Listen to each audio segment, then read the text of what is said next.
Inspector Anuradha जी, दिल्ली से। राधे राधे महाराज जी। महाराज जी, आप कह रहे हैं कि पिछले लंबे समय से वृंदावन आ रहे हैं, पर यहाँ आके पता लगा कि बिहारी जी 10 बजे शयन में चले जाते हैं, तो फिर मन में शंका होती है कि रात को 10 बजे के बाद जब भी नाम जप करते हैं तो उनकी निद्रा में बाधा तो नहीं पड़े? नहीं, 10 बजे शयन देखने को चले जाते हैं, फिर रास करते हैं। वो रात में ही तो रास होता है, तो वो शयन कहाँ करते हैं? वो तुम्हारे देखने के लिए शयन में चले जाते हैं। इसके बाद तो प्रिया जी के साथ रास करते हैं। खूब नाम जप करो, उनके शयन में बाधा ली। और देखो, हमारे भाव से उनका शयन होता है, उनका शयन नहीं होता। ये जो नींद है ये तमोगुण है, और भगवान गुणातीत हैं। सतोगुण, रजोगुण, तमोगुण, ये मायाकृत गुण भगवान में नहीं है। भगवान में नींद भी नहीं है, भगवान में नींद नहीं है। पर जब हमें नींद आती है तो हम अपने भगवान को सुलाते हैं। हमें भूख लगती है तो अपने भगवान को पवाते हैं। हम आत्मवत सेवा करते हैं। हमारे जो अर्चावतार हैं भगवान श्री विग्रह हैं, तो हम उनको आत्मवत दुलार करते हैं कि अब बाल भोग पाने का समय हमारे, तो भगवान को बाल भोग लगाओ, अब भगवान को स्नान करवाओ, अब भगवान को राजभोग लगाओ, अब भगवान को शयन करवाओ। तो शयन कर रहे हैं और हम नाम जप कर रहे हैं, भगवान का नाम कीर्तन कर रहे हैं, भगवान का गुण कीर्तन कर रहे हैं। उसमें भगवान को कोई बाधा नहीं। वास्तविक बात यह है कि भगवान में नींद नहीं है, क्योंकि नींद, निद्रा जो तमोगुण का लक्षण है, तो भगवान तो गुणातीत है।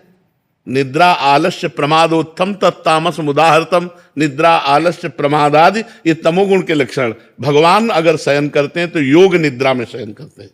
योग भगवत स्वरूप में वो हर समय जागृत अवस्था रहती, चैतन्य अवस्था रहती है। जैसे समाधि में योगी, तो योगियों के परम गुरु भगवान वो योग निद्रा में रहते हैं, ना कि तमोगुण रूपी निद्रा में रहते हैं। तो ये घबराने की जरूरत नहीं कि भगवान सो गए तो हम नाम जप करेंगे तो भगवान को डिस्टर्ब होगा।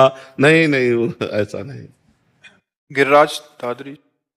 राधे राधे महाराज जी। महाराज जी, अभिमान बढ़ रहा है, कम कैसे हो? संतों की चरण रज का सेवन करो, ये अमोघ औषधि है।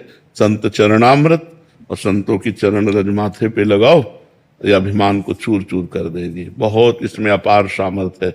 संत चरणामृत ये मिल जाता है जहाँ संत सेवा होती है, तो वहाँ संतों का चरणामृत उतारा जाता है।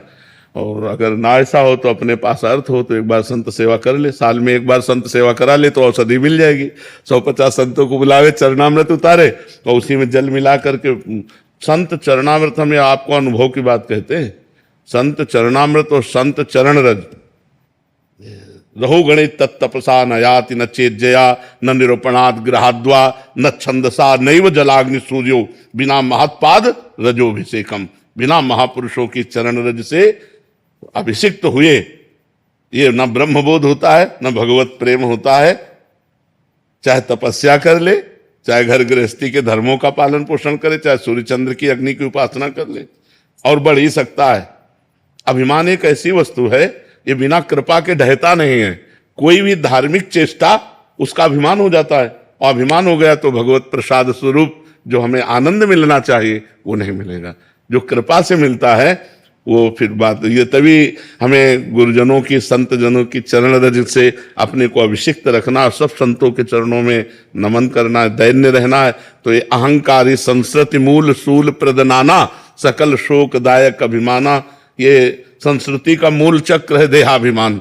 यही आवागमन में फंसाता है, और इसी का नाश गुरु चरण सेवा से होता है, संत चरण सेवा से होता है। तिनकी संगति रहत जाति कुल मद सब नंसई। जो भगवत प्रेमी महात्मा है, अगर उनका संग मिल जाए तो उनके संग मात्र से हर अभिमान का नाश हो जाता है। और जहां अभिमान प्रकट हुआ वहां शुद्ध भक्ति नहीं रहती।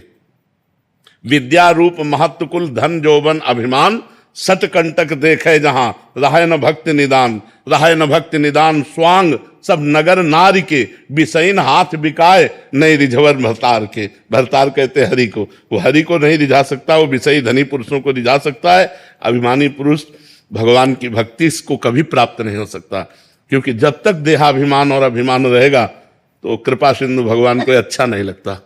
भगवान को अभिमान से द्वेष है, गर्व प्रहारी कहा गया है, और दैन्यता से प्यार है। ये दरबार दीन को आदर रीत सदा चली आई।